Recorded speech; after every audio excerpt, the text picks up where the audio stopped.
देढ़सुर कहीं भाई बोह को छुए ना। नमस्कार, जय जगन्नाथ। मु गीतांजलि स्वागत करछि आपन समस्त को एक नुआ वीडियो रे। आसंत आमे ए विषय किछि जानिबा। आम हिंदू परंपरा रे घरे घरे भाई बोह माननकु देढ़सुर छुईबा मना होई थाए। एपरि प्रथा काहे केउ पुरातन समय रे प्रचलित होई आसुछि। तेबे एही नियम काहे कि प्रचलन करा जाइथिला एही संपर्क रे जानिबा पई अनेकଙ୍କ मनरे आग्रह रही थाए। तेबे आसंत आमे ए वीडियो संपूर्ण भाव रे आमे जानिबा। देढ़सुर को सम्मान देवा प्रत्येक भाई बोहूर कर्तव्य। सेथिबाई एही परंपरा को रक्षा करिबा पाई प्रत्येक भाई बोहू देढ़सुर सामने मुंडरे ओढ़ना रखती। प्रत्येक घरे एही कथा जानिबा पाई प्रबल इच्छा थिबो।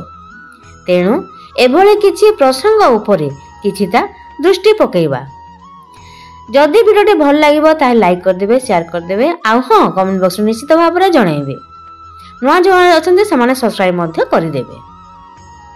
देढ़सुर काहे भाई बोहू को छुए नाही, चलंतु ए विषय आमे जानिबा। लक्ष्मी पुराण रे एही कथा को नै एक सुंदर कथा वस्तुर वर्णना रहिछि। जेपरि माता लक्ष्मी निज देढ़सुर को चाहू नथिले, ठीक सेमिति जगन्नाथ संस्कृति रे हिंदू धर्म रे मध्य भाई बोहू माने देढ़सुर को न चाहिबार प्रथा रहिछि। तेबे एही प्रथाटी काहेकि ओ केउ कालरु चली आसीछि एही कथाटी त्रेता युग सहित जड़ित। वनवास रे थिबा समय रे लक्ष्मण माता सीतांक मुह केबे मध्य चाहि नथिले। देढ़सुर को सम्मान देवा भाई बोहूर कर्तव्य अटे, सम्मान दियंती मध्य। सेथिपाई एही परंपरा को अक्षुण्ण रखिबा पाई देढ़सुर सामने प्रत्येक भाई बोहू निज मुह को घोड़ाई रखि थांती। बलराम दास को लक्ष्मी पुराण रे एभली किछि कथा वस्तु को नहीं अति सुंदर भावे आलोचना करा जायछि। आसंतु से विषय आमे एई वीडियो रे ही जानिबा। जेमिति लक्ष्मी पुराण रे माता लक्ष्मी बड़ भाई बलभद्र को छुई नथिले, सेही जगन्नाथ संस्कृति अनुसार हिंदू घरे भाई बोहू माने निज देढ़सुर को न छुईबार प्रथा प्रचलित होई आसुची। तेबे काहेकि एही प्रथा प्रचलित होई आसुची एही प्रसंगटी त्रेता युग सह संपृक्त एक कहानी अटे। रामायण लक्ष्मणक चरित्र सेवा एवं आदर्शर चरित्र अटे। वनवासर अवधि काल रे लक्ष्मण केबे भी तांको भाउजंको मुख को दर्शन करि नथिले। से तांको भाउजंको पाखे पाखे रहुथिले मध्य तांको भाउजंको से निज इष्ट देवीर सम्मान देई 14 वर्ष वनवास जीवन अतिबाहित करिथिले।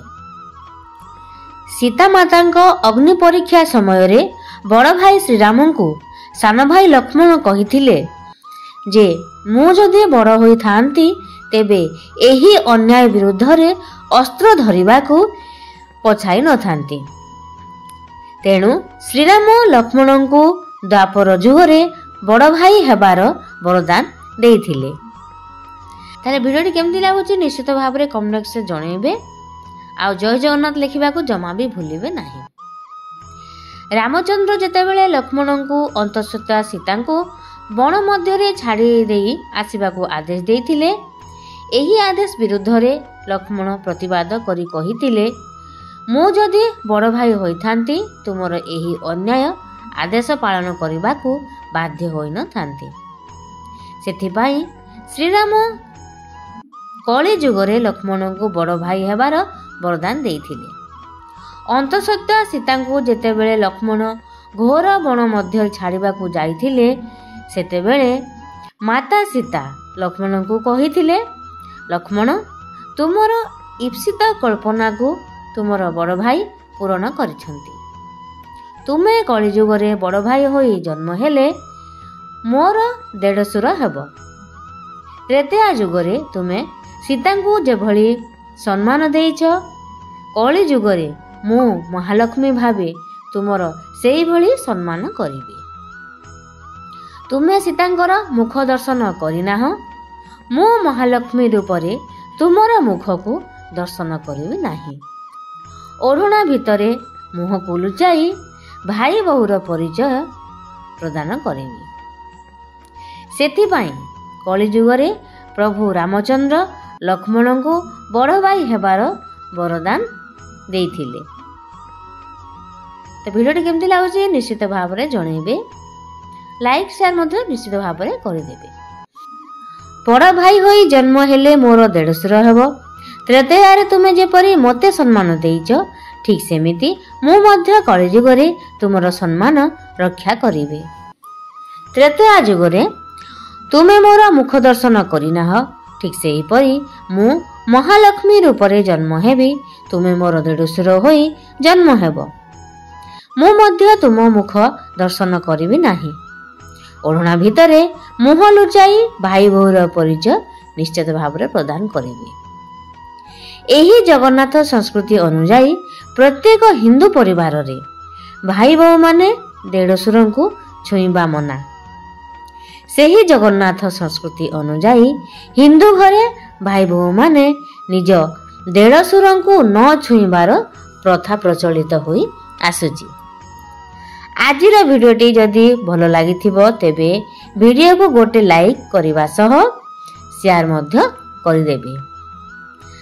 ଆହୁରି ମଧ୍ୟ ଏମିତି ନୂଆ ନୂଆ ଭିଡ଼ିଓ ଦେଖିବା ପାଇଁ ମୋ ଚ୍ୟାନେଲକୁ ନିଶ୍ଚିତ ଭାବରେ ଦୟାକରି ସବସ୍କ୍ରାଇବ୍ କରିବାକୁ ଜମା ବି ଭୁଲିବେ ନାହିଁ। ତେବେ ଦର୍ଶକ ବନ୍ଧୁ, ଭିଡ଼ିଓକୁ ଶେଷ ପର୍ଯ୍ୟନ୍ତ ଦେଖିଥିବାରୁ ଆପଣ ସମସ୍ତଙ୍କୁ ବହୁତ ବହୁତ ଧନ୍ୟବାଦ। ଏମିତି ମୋ ଚ୍ୟାନେଲ ସହ ଯୋଡ଼ି ହୋଇଥାନ୍ତୁ ଏବଂ ନୂଆ ନୂଆ ବିଷୟରେ ଜାଣିବାକୁ ପାଆନ୍ତୁ।